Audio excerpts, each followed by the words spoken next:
Once you have documents in a SkyDrive Pro account, you'll probably want to view or use them at least once in a while. We do that exactly the same way we would from any other SharePoint library, using the Open menu, and then we'll click or tap Edit. Now that we're in Excel, we do anything we want because, again, this file is just a file. It just happens to be stored in a SkyDrive Pro library, which is part of SharePoint.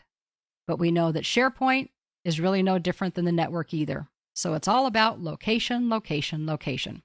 We're not going to do a whole lot with this, but I did want to show you that when you go to File and you look at the info, it does tell you that this is being stored in part of Michael Brooks' SkyDrive account. At this point, I also wanted to remind you that if you go to do things like save, save as, or open, that the SkyDrive account is listed along with SharePoint when these things have been installed and activated correctly. If you remember to keep all of these concepts simple, all we ever do with SharePoint, including the new SkyDrive Pro, is change the location of the activities that we've probably been doing for quite some time. If for whatever reason you don't want to go into SharePoint, or maybe this is one of those times when you're not connected to SharePoint, remember that a few minutes ago, we started to synchronize our shared documents folder. Well, how do we use that synchronized copy? The answer is to remember what the message told us, that it would be found by simply going to Windows Explorer.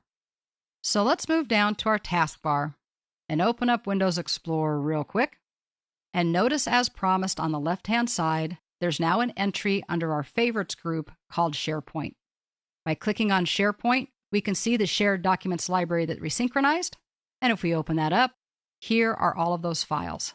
If we are not connected to the network, we can work on these files and the changes will be saved here, and they will automatically synchronize when we connect back to the network. If we are connected, then opening them here is basically just a different way of accessing the files. But things are very easy to get to, whether we're online or offline.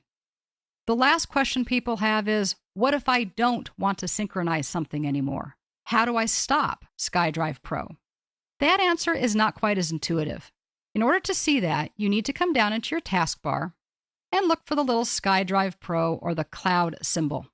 This will tell you if it's up to date, but if you click on it, more importantly, you can force it to sync now, you can pause the syncing, you can stop syncing a particular folder, and of course, you can even exit out of SkyDrive Pro as well. This synchronization is one part of the puzzle that people have been missing or have been frustrated about and are so happy to see once they know about it. It's important to note that in order to have offline access, you need to sync a library for the first time. Once you synchronize a library, it doesn't just copy a link to that content into SkyDrive Pro, it also creates that offline copy on your hard drive that we just looked at. So many things have evolved over the life of SharePoint that sometimes it's hard to keep track. And maybe you haven't even been using it long enough to keep track of what those changes are. Some of the difficulties, though, are kind of coming about as it evolves, as it matures. And that's one of the wonderful things about working with software over time, is seeing this growth. SkyDrive Pro is one of those features. We need to remember that SkyDrive is the free personal storage site available from Microsoft.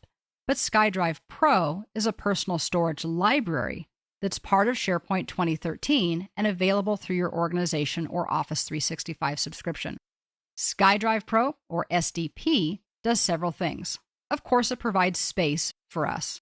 It allows us to organize files the way that we want, because remember, we may not have administrator privileges in SharePoint libraries, but we are the administrators, the owners, within our own SkyDrive Pro. Because of that, we also can work with permissions. It allows us to share files, and not only with others in our organization, but even with others outside of our organization. One of the most important features for many people who work and who move is that it provides offline access to content.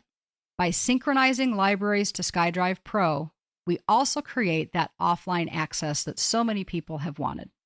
Accessing SkyDrive can be done from many places. It's available from the SharePoint toolbar. It's available from within Office applications. And once it's synced, it's even available from things like your system tray on the bottom right side of your screen or from Windows Explorer. You don't have to use SkyDrive Pro, and honestly, a lot of people don't. But it can be that last little piece of the puzzle that rounds out all of the functionality that you're looking for from SharePoint. integrating things together and giving you that big, powerful picture of having centralized storage with full collaboration and easy access to all of the files that you need to use.